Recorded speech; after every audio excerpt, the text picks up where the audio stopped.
있습니다. 이 책에 보면 우리 그리스도인들이 가슴 깊이 새겨야 할 귀한 글이 있습니다. 내용은 이렇습니다. 어떤 사람은 모든 일에 성공한다. 그래서 모든 것을 잃는다. 또 어떤 사람은 고난과 실망만 겪는다.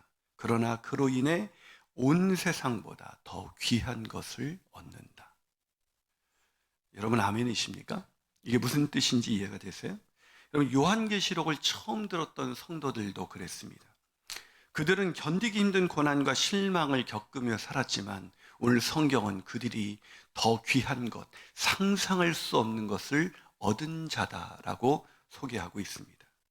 하지만 그들은 그것을 알지 못했습니다. 여전히 고난에 지치고 유혹에 넘어지면서 낙담과 실망에서 벗어나지 못하고 있었습니다. 아마 사도 요한도 그랬을 것입니다. 고난과 유혹에 무너진 그런 교회들을 바라보면서 적지 않게 실망했을 뿐만 아니라 정말 믿음으로 산다는 것이 무슨 의미가 있을까라는 생각을 할 수밖에 없었을 것입니다. 여러분 우리가 인생에 고난이 오면 고난이 축복이라는 말이 위로가 됩니다. 그래서 고난을 견디죠. 근데 고난의 끝에서 결국 축복이 아니라 죽음을 맞이하게 된다면 우리는 그 고난이 여전히 축복이다라고 말할 수 있을까요? 이 초대교인들은, 이 말씀을 들었던 사람들은 예수 우상에게 절하지, 황제를 숭배하지 않고 우상에게 절하지 않고 짐승의 표를 받지 않았기 때문에 고난과 시련을 겪어야만 했습니다. 근데 그 고난과 시련을 겪었던 그 끝에서 그들이 얻은 것은 축복이 아니라 죽음이었습니다. 사자의 밥이 되고 화형장에서 불태워 죽임을 당하는 그 순간 그들은 이런 고난이 아닌 믿음으로 산다는 것이 나에게 무슨 유익이 있어 라고 생각할 수밖에 없었을 것입니다. 그러나 이 고난과 실망 가운데 있는 이 성도들에게 하나님은 요한을 통해서 보여준 환상이 있는데 그것이 바로 요한계시록이고 바로 오늘 본문의 내용입니다. 오늘 본문은 새 하늘과 새 땅이 열리고 그 새 하늘과 열려진 새 하늘과 새 땅에 거룩한 성 새 예루살렘, 예루살렘은 바로 교회를 말합니다. 그 교회가 얼마나 말할 수 없는 영광 가운데 있게 되는가라는 것을 보여주는 환상입니다. 여러분 새 예루살렘은 교회라고 그랬죠. 교회 그러면 자꾸 객관화시키는 사람이 있습니다. 저와 여러분이 교회입니다. 아멘이십니까? 또 교회가 고난받으면 내가 고난받는 것이고 교회가 세상으로부터 욕을 받으면 내가 욕을 얻어먹는 것이고 교회가 영광을 받으면 내가 영광 받는 것입니다. 그런데 이 새 예루살렘 교회가 영광을 받는다는 것은 우리가 이 세상에서는 고난과 실망으로 인해서 모든 것을 잃은 사람들 같지만 그렇지가 않다. 말할 수 없는 영광 가운데 있는 사람들이다. 이것이 바로 오늘 본문이 우리에게 가르쳐주고 있는 진리의 말씀입니다. 그렇기 때문에 이 본문을 통해서 우리는 낭망하고 넘어질 때마다 실망할 때마다 우리는 우리 자신의 연민에 빠져서 내가 아무것도 아닌 초라한 존재로 생각될 때마다 오늘 이 환상을 통해서 우리에게 주어진 이미 확실하게 하나님이 다 이루었도다라는 말씀 아까 기억나십니까? 나는 아멘 처음과 나중이다. 알파와 오메가다. 즉 모든 것을 이루신 하나님이 이미 끝낸 작업이 있는데 그것은 교회에게 주어진 말할 수 없는 영광이라는 것입니다. 그 영광, 우리가 바라봐야 할 영광, 그 영광은 도대체 어떤 영광일까요? 첫 번째로 세상 헛된 영광이 아니라 하나님이 주시는 빛난 영광입니다. 뭐라고요? 세상 헛된 영광이 아니라 하나님이 주시는 그 빛난 영광이 저와 여러분에게 있다는 것입니다. 오늘 본문을 읽을 때 좀 헷갈리실 거예요. 본문 9절부터는 더 헷갈리기 시작할 것입니다. 이게 무슨 얘기야? 하여튼 보석 얘기가 막 청량을 하고 있고 막 그런 보석 얘기가 많이 나와요. 이 9절부터 27절까지는 복잡한 것 같지만 한마디로 정리하면 거룩한 성 새 예루살렘, 이미 완성된 천상의 교회가 누리게 될 하나님의 영광이 우리의 인간이 본 그 가장 아름다운 보석, 그 보석에 비할 수 없는 그 보석과도 같은 그런 말할 수 없는 그 빛난 영광이 바로 그 교회에 있다라는 것을 자세히 설명한 내용입니다. 제가 9절부터 11절까지만 한번 읽어볼까요? 자, 우리 같이 읽겠습니다. 시작. 7 대접을 가지고 마지막 7 재앙을 담은 7 천사 중 하나가 나와서 내게 말하여 이르되 이리 오라. 내가 신부 곧 어린 양의 아내를 내게 보이리라 하고 성령으로 나를 데리고 크고 높은 산으로 올라가 하나님께로부터 하늘에서 내려오는 거룩한 성 예루살렘을 보이니 하나님의 영광이 있어 그 성의 빛이 지극히 귀한 보석 같고 벽옥과 수정같이 맑더라. 보이세요? 그 새 예루살렘에 하나님의 영광이 있어 그 성의 빛이 지극히 귀한 보석 같고 벽옥과 수정같이 맑더라. 이게 무슨 얘기냐면 너무 그 영광이 얼마나 아름다운지 정말 인간, 여러분 우리가 이제 이거를 보면 자꾸 이제 막 그 사기치는 사람들 있잖아요. 뭐 교회 갔더니 막 천국에 갔다 온 사람 대부분 사기꾼이에요. 잊지 마세요. 그런데 여기서 천국에 대해서 막 금 뭐 이런 걸 설명한 것은 금으로 치장되어 있다는 게 아니에요. 하나님이 천국을 금으로 치장하실 것 같으면 우리 집을 먼저 그렇게 해주셨을 것입니다. 천국은 우리가 이 땅에서 얻지 못했던 금은 보화를 얻는 곳이 아닙니다. 그런데 이렇게 천국에 갔다 왔다는 사람이 뭐 길에 막 천국이 깔려 있고 막 이렇게 얘기하죠. 여기서 보석으로 설명하는 것은 인간이 이 세상에서 본 가장 아름다운 게 보석이잖아요. 그러니까 인간의 말로 형용할 수 없는 그 빛난 영광, 그 아름다운 영광을 설명해 주고 있는 것입니다. 그런데도 뭐 이 말씀을 들어봐도 그냥 시큰둥해요. 그냥 뭐 천국에 가면 뭐 그래 빛나겠지 뭐 이 정도죠. 그런데 여러분, 이 영광, 이 빛나는 영광을 우리보다 먼저 봤던 사람이 있습니다. 그리고 그 사람은 이 영광을 바라보고 나서 뭐라고 고백을 했냐면 로마서 8장 18절에서 이렇게 고백합니다. 생각건대 현재의 고난은 장차 우리에게 나타날 영광과 좋게 비교할 수 없다. 누굽니까? 사도 바울이죠. 이 사도 바울은 그리고 이 영광을 본 순간 이 땅에서 당하는 어떤 고난과 어떤 시련도 그에게는 더 이상 아무런 문제가 되지 않았습니다. 그 사도 바울에게 어떤 고난과 시련이 있는지 여러분 몇 번 기억하시잖아요. 고린도후서 11장 23절부터 27절은 이렇게 그의 고난당한 얘기를 이렇게 풀어내고 있습니다. 그들이 그리스도의 일꾼이냐 정신없는 말을 하거니와 나는 더욱 그러하도다. 내가 수고를 넘치도록 하고 옥에 갇히기도 하며 더 많이 하고 매도 수없이 맞고 여러 번 죽을 뻔하였으니 유대인들에게 40에 하나 감한매를 5번이나 맞았고 3번 태장으로 맞고 1번 돌로 맞고 3번 파선하고 1주야를 깊은 바다에서 지냈으며 여러 번 여행하면서 강의 위험과 강도의 위험과 동족의 위험과 이방인의 위험과 신의 위험과 광야의 위험과 바다의 위험과 거짓 형제 중에 위험을 당하고 또 수고하며 애쓰고 여러 번 자지 못하고 줄이며 목마르고 여러 번 굶고 춥고 헐벗었다. 근데 이게 다가 아니에요. 28절에서 그는 이렇게 말합니다.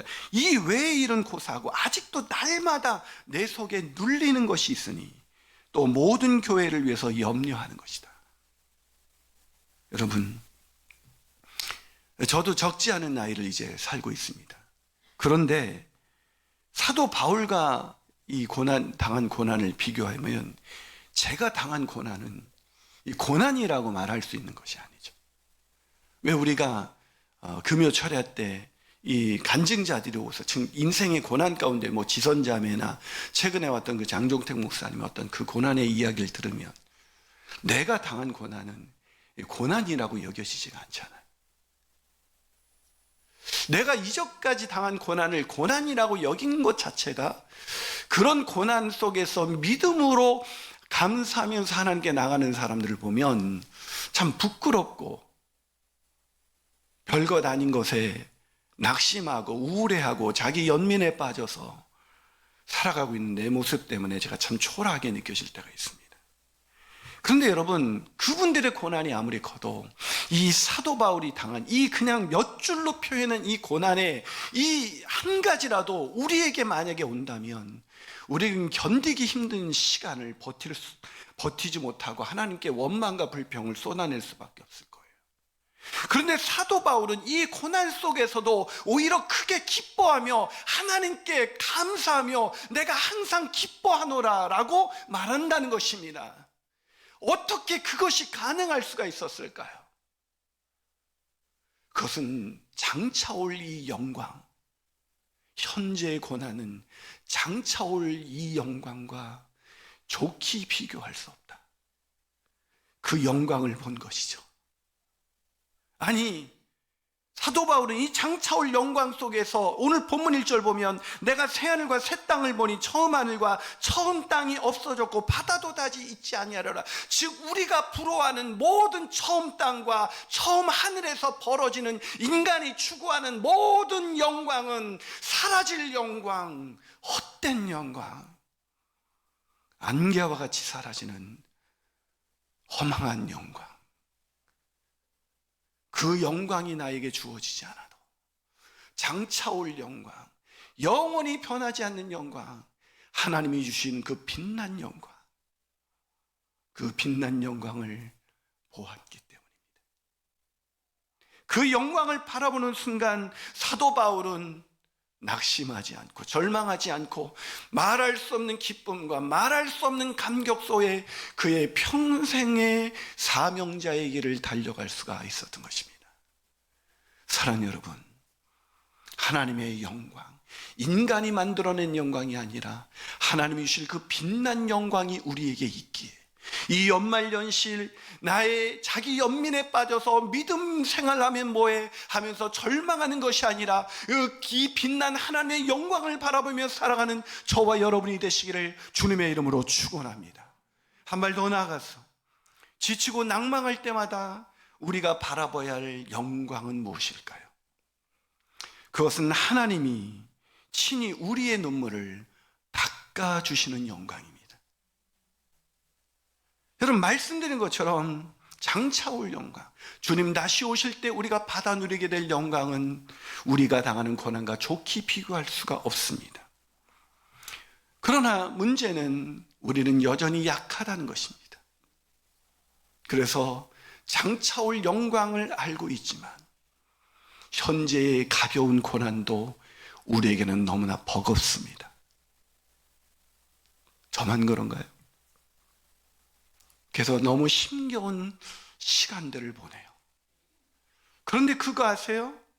우리가 그런 힘겨워서 장차올 영광을 하나님이 환상 중에 이 말씀을 통해서 분명히 완전하게 약속해 주었음에도 불구하고 오늘 여전히 나의 고난에 겨워하고 힘겨워하며 작은 고난에 쓰러지고 있는 우리를 하나님은 책망하지 아니시고 우리의 눈물을 닦아주신다는 것입니다.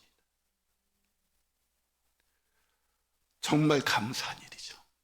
하나님이 친히 오늘 본문 3절과 4절을 한번 읽어볼까요? 한번 읽어보겠습니다. 시작. 내가 들으니 보좌에서 큰 음성이 나서 이르되 보라, 하나님의 장막이 사람들과 함께 있음에 하나님이 그들과 함께 계시리니 그들은 하나님의 백성이 되고 하나님은 친히 그들과 함께 계셔서 모든 눈물을 그 눈에서 닦아주시니 다시는 사망이 없고 애통하는 것이나 곡하는 것이나 아픈 것이 다시 있지 아니하리니 처음 것들이 다 지나갔습니다. 하나님이 친히 그 눈물을 닦아주시니. 마지막으로 지치고 낭망할 때마다 우리가 바라봐야 할 영광은 무엇일까요? 그것은 전능하신 하나님과 어린 양의 임재로 충만한 영광입니다. 여러분, 오늘 내용이 무슨 내용이라고 말씀드렸죠? 새하늘과 새 땅이 열릴 때 거룩한 성 새 예루살렘이 이 땅에 새 예루살렘이 받게 될 그 영광, 그 즉 교회의 영광이라고 말씀드렸습니다. 이 영광이 얼마나 빛나고 아름다운지 아름다운 인간의 말로 형용할 수 없는 아름다운 보석으로 설명해 주고 있죠. 자, 오늘 본문 11절 다시 한번 읽어보겠습니다. 시작. 하나님의 영광이 있어 그의 성의 빛이 지극히 귀한 보석 같고 벽옥과 수정같이. 다시 보세요. 보석 같다잖아요. 보석이 아니에요. 인간의 말로 설명할 수 없이 아름답다는 것이죠. 다시 말하지만 천국에 다녀왔다는 사람들의 말을 믿지 마십시오. 다 사기꾼입니다. 오죽하면 이런 유머가 있어요. 한평생이 평생 모은 재산을 금덩어리로 이렇게 딱 덩어리로 이렇게 네모나게 만들어서 천국에 갔습니다. 그래서 천국에 갔더니 그를 맞이한 천사들이 이렇게 말했다고 합니다. 당신은 이곳에 거리에 널린 보도블럭을 왜 가져오셨습니까? 무슨 뜻인지 모르시는 것 같아요. 보도블럭이라고요, 금덩어리가. 평생 모은 재산이. 보도블럭을 위해서 살아가지 맙시다. 옆 사람에게 인사해봐요. 보도블럭을 위해서 살아가지 맙시다. 시작. 예, 아멘이십니까? 여러분, 사랑은 여러분, 이 천국에서 주시는 영광 그런 게 아니에요. 보도블럭 하나만 있으면 좋겠다고요? 아, 진짜. 혹시 안수 입사님 아니세요? 바로 취소해야겠습니다. 천국에서 빛나는 영광은 우리의 상상을 초월하는 영광. 인간의 말로 형용할 길이 없어. 빛나는 보석으로 설명하는 것 뿐입니다. 그렇다면 여러분, 천국에서 우리가 누리게 될 가장 빛난 영광은 뭘까요? 그것은 온 우주 만물의 주인이신 하나님의 나라의 주인이신 전능하신 주 하나님이 우리를 위하여 죽임당하신 어린 양 예수 그리스도께서 우리를 위하여 성전이 되어주신다는 것입니다. 자, 본문 22절과 23절을 읽어보겠습니다. 있습니다. 시작. 성 안에서 내가 성전을 보지 못하였으니 이는 주 하나님 곧 전능하신 이와 및 어린 양이 그 성전이십니다. 그 성은 해나 달의 비침이 쓸데없으니 이는 하나님의 영광이 비치고 어린 양이 그 등불이 되심이라. 할렐루야. 그 거룩한 성 예루살렘에 뭐가 없다고요? 성전이 없어요. 여러분, 성전이. 왜요? 하나님과 그 어린 양, 우리를 위하여 죽임당하신 어린 양 예수 그리스도가 우리를 위하여 성전이 되신다. 이게 무슨 얘기입니까? 더 이상 우리는 하나님의 임재를 구할 필요가 없어요. 그분이 우리와 영원토록 함께 그분을 가슴으로 느낄 수 있습니다. 온전한 연합, 완전히 우리를 사랑하사 우리를 위하여 아들을 내어주신 하나님과 우리를 위하여 죽임당하신 어린 양과 온전한 연합 속에 그분을 느끼고 그분의 사랑을 느끼고 그분의 마음을 느끼면서 우리는 살아갈 수 있게 된다는 것입니다. 여러분, 예배가 무엇입니까? 하나님의 임재가 있는 곳이 아닙니까? 우리가 예배 가운데 하나님의 임재를 조금만 맛봐도 전율을 느낍니다. 세상 근심은 사라지고 우리는 다시 새 힘을 얻어 세상으로 나갑니다. 그런데요, 천국에서 우리가 누리게 될 영광, 그 마지막에 누리게 될 영광은 그 하나님과 온전한 연합, 하나님의 임재를 더 이상 구할 필요가 없는 하나님이 우리에게 성전이 되시는 그 빛난 영광, 그 영광이 저와 여러분에게 주어진다는 것입니다. 그 영광을 바라볼 때 늘 주님을 느끼면서 살아가는 것. 저는 천국이 그리운 이유는 거기가 금은 보석으로 되어 있기 때문이 아니라 거기에 나를 사랑하사 나를 위하여 아들을 내어주신 하나님 아버지, 그리고 나를 위하여 자기 몸을 내어주신 어린 양 예수 그리스도를 만날 수 있기 때문이었거든요. 그런데 그냥 만나는 정도가 아니라 그분과 온전한 연합 속에 살아간다는 것입니다. 제가 이 설교를 말씀을 준비하는데 프랑스에 갔을 때 봤던 베르사유 궁전이 떠올랐습니다. 루이 14세가 만든 궁전이죠. 이 궁전은 수많은 예술작품, 우리가 진짜 교과서에서 봤던 그런 수많은 예술작품과 화려한 실내 장식으로 이루어진 방들이 수도 없이 펼쳐지고 있었습니다.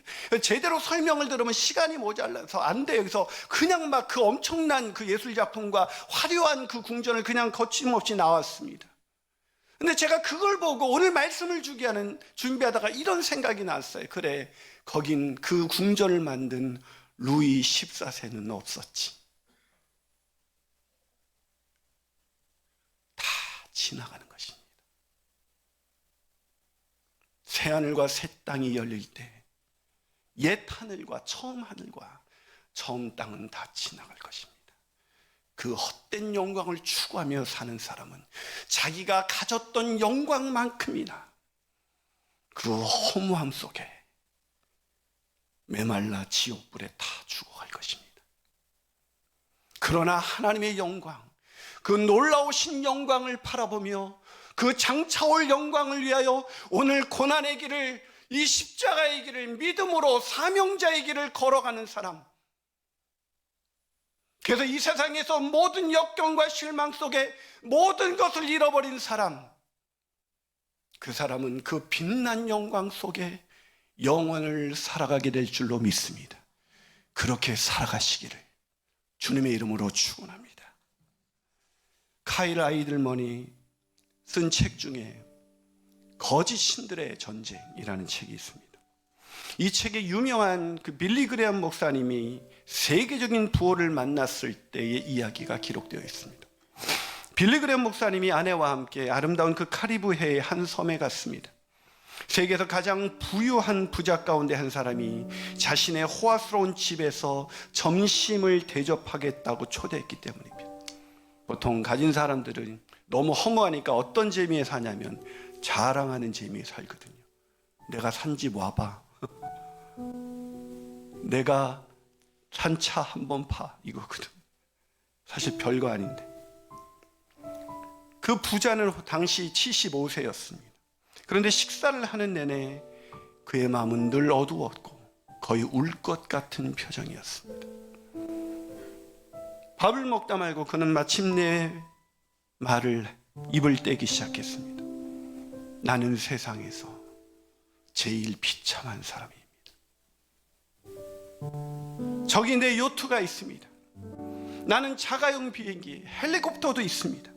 나는 원하는 곳은 어디나 갈 수 있고 내 인생을 행복하게 만들어줄 수 있는 모든 것을 갖고 있습니다. 그러나 나는 지옥에 있는 것처럼 너무 불행합니다.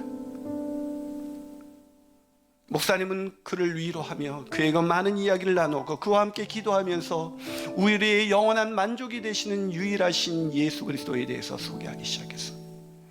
식사를 마치고 목사님 부부는 그 집과는 비교할 수 없는 초라한 작은 오두막으로 돌아왔습니다.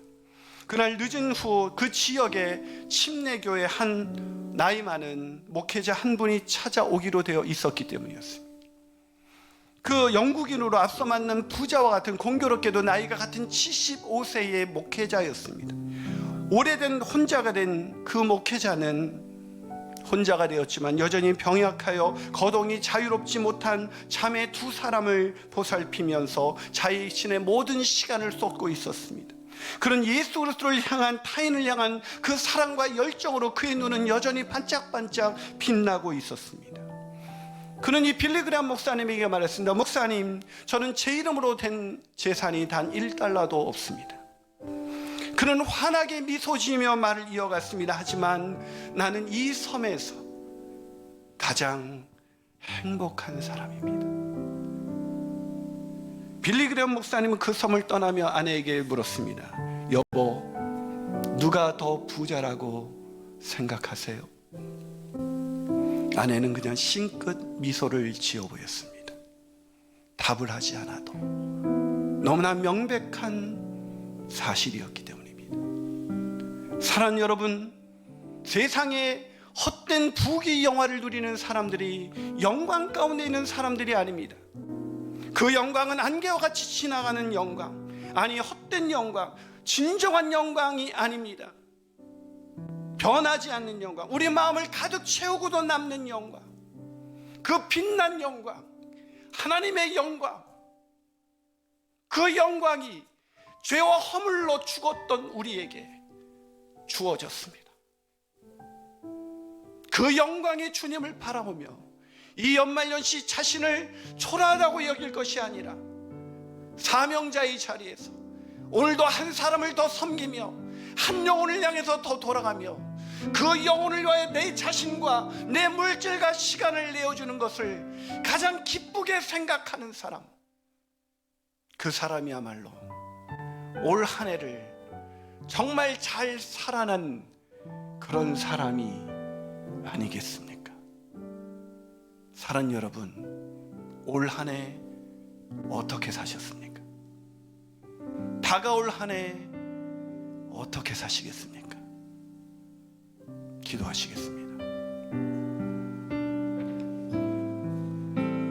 사랑 여러분, 무엇을 위해서 살고 계십니까? 무엇이 그렇게 여러분을 실망시키고 있습니까? 무엇이 그렇게 저와 여러분의 마음을 아프게 하고 있습니까?